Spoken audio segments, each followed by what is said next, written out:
All right, it's that time again. I'm gonna try to do this in as diplomatic a manner as possible, and I'm gonna tell you that's really hard for me. It is really difficult for me. But let me just kind of dive into this. I'm gonna expose another YouTube channel in a couple of ways, a couple of big ways. Because this individual is out there sharing information that is so misleading, so detrimental to your business, and they are taking it a huge step up in how they are trying to disseminate this information, and I'll share with you in a second how. This individual, in fact, this individual I've seen this individual in several of my live feeds. I have. So for them to take the message that they've heard and debunk it, in their mind debunking it, is real frustrating. If they didn't know the real answer, if they didn't know the truth, then I'm willing to give the guy grace. But when you've been told the truth, and then you go and you mislead and you lie, you should be held accountable. Now, this guy starts off his video. The topic of his video is discussing cost per mile versus cost per day, right? You just got to go get the money. I am not going to say this guy is I'm not going to say this guy is stupid. I'm not. But this guy has mastered the art of not knowing. That's what I'll say. The guy's mastered the art of not knowing. And furthermore, he's attempting to master the art of continuing to lie to people. He starts his video up by saying, "Hey, I'm going to give the best advice I can." Stop right there. Time out. I'm here, my channel's here, he says, to give the best advice I can. Here's the problem with that. If you don't know what 2 plus 2 is, right, just humor me. If you don't know what 2 plus 2 is, and you go ask someone what the answer is, I don't care what the problem is, in this case 2 plus 2. If you don't know what the answer is, if you haven't researched it, and you haven't figured it out yourself, and you go ask someone what 2 plus 2 is, and they tell you the answer is 9, and then you scurry back, you flip on your camera, and you start spewing your ability to master the art of not knowing. If you start spewing this, that 2 plus 2 is 9, you are now misleading people, and you're doing things that is very detrimental to their business, assuming that they have any respect for your channel whatsoever. And that bothers me. It bothers me because this guy has been told that 2 plus 2 is 4, but he then goes and chooses to tell everybody that 2 plus 2 is 9. Giving the best advice you can when it's wrong is still crappy advice. I don't come up and pat you on the shoulder or pat you on your little bottom and say, "Congratulations, you did the best you could. Here's a blue ribbon." Sorry guys, this is business. This isn't elementary track and field day where everybody gets a ribbon. You either fail or you succeed. This guy's well on his way to failing. The problem is he's trying to take other people down with him. This guy preaches fundamentals. In my opinion, his fundamentals that he's laid out are the fundamentals to fail quickly, dramatically, in epic fashion. Don't be that guy. I mean, really, don't be that guy. He says, don't worry about your cost per mile. He just doesn't. And then he goes on to say that there are no shortcuts to success. Then why are you sitting here creating a video of which you are trying to find a multitude of shortcuts to success? Oh wait. Let's spend a couple minutes on this. There's no shortcuts to success. Is that right? Well, let's talk about your YouTube channel, sir. Your YouTube channel. Now, if you look at this guy, he's got over 10,000 subscribers. He's got over 10,000 subscribers. His video, this particular video, particular video had, when I looked at it, about 3,300 views. Okay, 3,300 views. Now, since then, I think I've watched this probably 30 times. So 30 of those views are mine, because I just couldn't believe it. I couldn't believe what I continued to hear. And every time I replayed, I'm like, maybe I was the stupid one, because I was like, surely I'm going to hear something different, right? I didn't. When you guys, so understand this: if you don't have a YouTube channel, here's kind of what the some really solid averages are for thousands of YouTube channels. The like button, right? Thumbs up, thumbs down, right? Take those two numbers. So if you have 45 thumbs up and you have 1 thumbs down, that's 46 total, what we'll call interactions. Those interactions, typically for the average YouTube channel, represent about 10% of your views. So in that case, if he had 46 interactions, that means he would have about 460 views. But he had 3,300. That's really strange. So then I looked on, there's some websites you can go to. I went to one of them, Social Blade. Went to Social Blade and I typed in his number. And every single day, this guy is dropping pretty significant number of subscribers over the past 30 days, except for one day. For one day, he had 550, I think it was, jump. Wow, he must have done something really incredible that day. No, the guy's buying views. I made a comment and I explained this, that the guy's been buying views and buying interactions. Within 15 minutes, his interactions, thumbs up, thumbs down, had increased exactly by 100. Exactly. So what happened? Well, he went and bought another 100 interactions to try to make his numbers look more real. I'm going to read a quote this guy has. Now, again, he's talking about cost per mile. Let me just get into a lot of the things he said. Are you sitting down? Cost has nothing to do with making money. Okay, let's take that sentence. Cost has nothing to do with making money. Let's dig into that. Because at first, probably a lot of you guys are laughing, right? Here's the thing. He's right. He's right. Your cost, whatever it is, has nothing to do with your ability to make money. It doesn't. Your cost, however, and the amount of money that you may or may not make, has everything to do if you're going to stay in business. See, he is like some that think, oh, cost doesn't matter. I just got to go generate revenue. And he falls into this category. He states, you just got to go make money. No, you don't. You got to make profitable money. There's a difference. There's a difference. I can make money and still go out of business relatively quickly. I mean, inside, it kind of all depends, but it'll take you several months depending on how much you're starting out with, what kind of lines of credit cards, or those sorts of things that you can tap into. You can extend the length of time that it takes you to go out of business and then continue to go into massive amounts of debt while doing so. But yes, your cost does not have anything to do with you making money. That's true. Your cost has a lot to do with you making profitable revenue. And that's where so many guys are just clueless.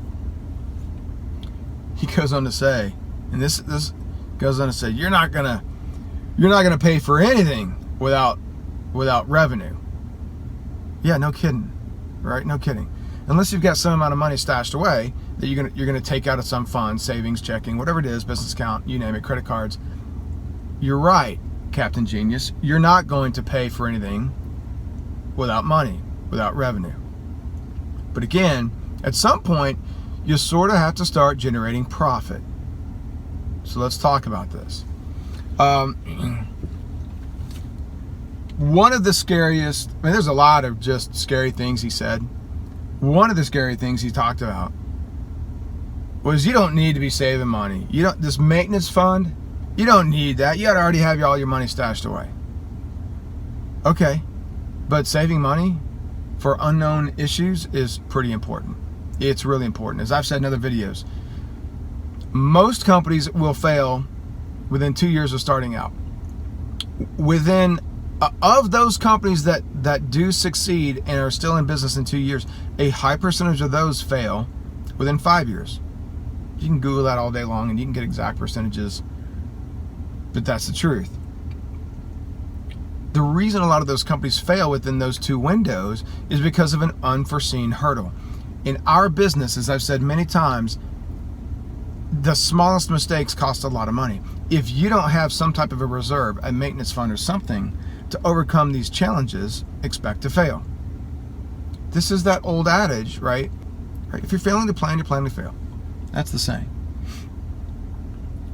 You sort of have to plan for the unforeseen. And typically in our business, what that means is kind of the get out of jail free card is money. Money that allows to fix repairs, whatever it may be, to keep you moving and making money. Here's the quote that this guy said, and it's a long one, but follow me. He says, you mean to tell me if you have 5, 10, 15 grand hidden away somewhere and you go out and get a breakdown, you mean to tell me if you had money in the kettle laying around somewhere, you're not going to take that money, pay for that repair, and go make your money back? You mean to tell me you got to come up with some figure, some cost per mile or something like that? I don't think so. That has nothing to do with anything. Like that has, what he just said, I'm not going to repeat it because it's so long. Rewind, listen to it again.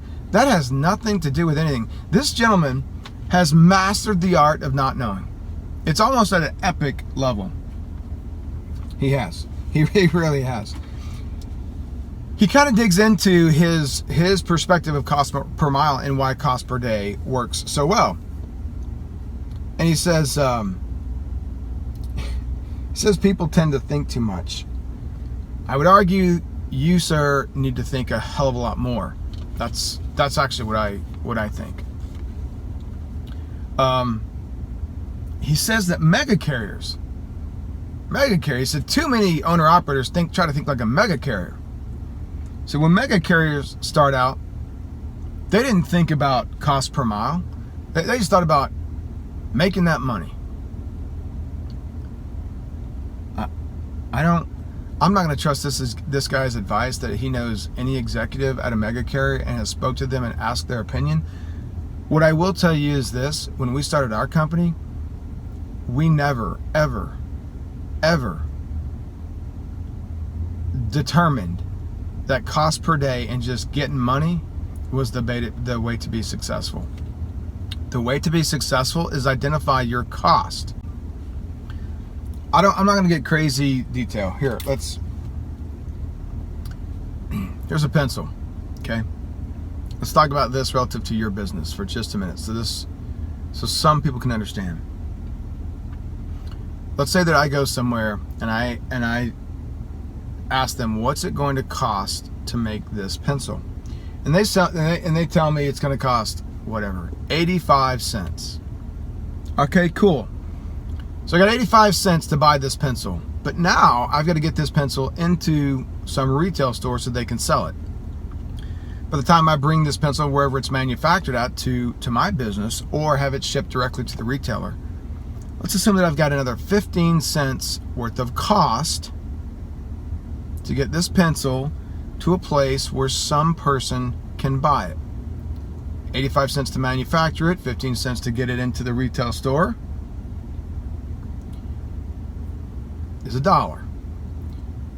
If I price this pencil at $2, what's my cost?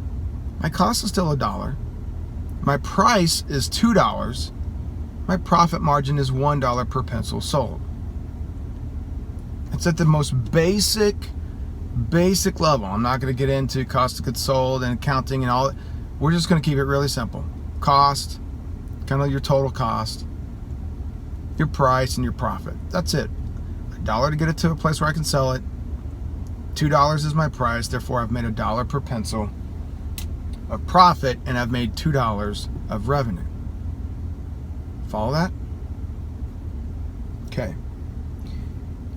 We never ever thought that cost per day was the right way to look at this business, because when you sit down and you spend some time researching this business, it's predicated on miles. It's predicated on miles. And so your cost to move your truck 1 mile is a really important figure when you then intend to determine what price you're going to charge someone to move freight. That difference is going to be your profit. It's what you put in your pocket. It's what you put in your savings accounts, what you pay your bills with, all that kind of stuff. Now, you've got to understand there's a lot of things that go into cost. There is. And trying to roll all this stuff up into a day is really foolish and really dangerous. It's really foolish and really dangerous because your variable cost matter significantly. Let's say that you have priced that your cost for this pencil is still $1, okay? Excuse me, 85 cents. The price for this pencil is 85 cents. But now, some things happen in our world, and the cost of fuel goes way up. Cost of transportation goes way up.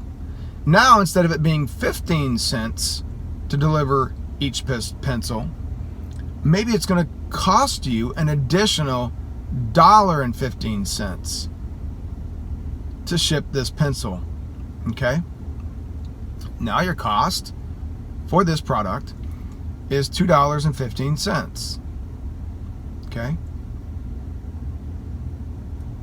If you priced it at $2, you lose money every time you sell a pencil because your cost is $2.15. You have all these variable costs that are doing this throughout the year, throughout your business. The fact of the matter is a lot of you guys are running a lot of miles, and when your variable costs increase significantly, your loss of revenue decreases as well. It's a big deal, guys. It's a big deal. I doubt any mega carrier started out by saying, we just want to make money per day. We don't care how much it is, we just want to make some. Now this guy goes and determines that his magic number is he's got to make $550 per week to $750 per week to break even. That's a really big swing. Is it $550 or is it $750? And why is it such a difference? Like, I mean, the guy really implodes his own video right there, in my opinion. Like, which is it? Because that's a big difference. If you want to multiply $200 swing over 300 days, that's kind of a big number. It's kind of a big number. It just is. The problem is not that people are thinking too much. I assure you, that is not the problem, sir. It is not. He says you must have money before. Yeah, that's a pretty good idea. Before starting a business, it's a really good idea to have some money in savings. It is. Especially when you have no clue what your cost is, and especially when you have no clue what your price is and what your variable costs are, and you're just going to wing it blindly. Yeah, it's really important to have a whole lot of money. It's just... this guy goes on to say, hey, look, I just had a really big expense on my truck here recently, a few weeks back. Big expense. So what does that mean, guys? That means I'm not going to have any more big expenses for a long time. Really? How do you know that? How do you know when your truck is going to break down? How do you know when your truck breaks down, what's going to break down? And how do you know when your truck is going to break down or what's going to break down, what that cost is going to be? Because if you're close to home and you got your buddy mechanic, which this guy says, you got to have a mechanic. Yeah, that's great to have. I agree. Problem is, if I live in whatever, Oklahoma City, and I break down in New York, my mechanic in Oklahoma City is of not much use to me. It's just not. That might be the dumbest. There's a lot of dumb things I heard. But the fact of him saying, I just had a big expense, therefore I'm not going to have another one for a very long time. All I got to worry about is oil changes? Really? I mean, that's how you're going to run. That's how you're going to run your business. That's how you're going to run your business right into the ground, I assure you. He says, I won't have to do anything to the truck for a long time. Okay. Most important thing he says is making sure you're leased onto the right carrier. I don't argue that. I think there's a lot of validity in that. That's probably one of the few things he said that I thought was correct. Yeah, you don't want to go lease onto a carrier where you're getting 65% when you can go find one that you're making 80 or plus, right? I mean, again, I'm sure he didn't overthink that one to come up with that answer. This guy is lying, not only on his channel, about his views, about his subscribers. He's lying about the content. He knows nothing about what he's talking about. But yet he's out there spewing nonsense, causing guys to fail for anyone that takes his advice. Now, he did say, this was funny. The one thing he did say, I'm sure you heard this on my channel, you need to be vetting. He didn't say vetting, but you need to be checking out. You need to be doing your own research. Yeah, you do. You do, guys. As I said, you need to be vetting this stuff that you hear, my channel included. But you really need to be vetting some of this nonsense. Loshan sent this guy's channel to me and said, you're not going to believe this knucklehead. And he was right. I didn't believe it. I didn't believe it.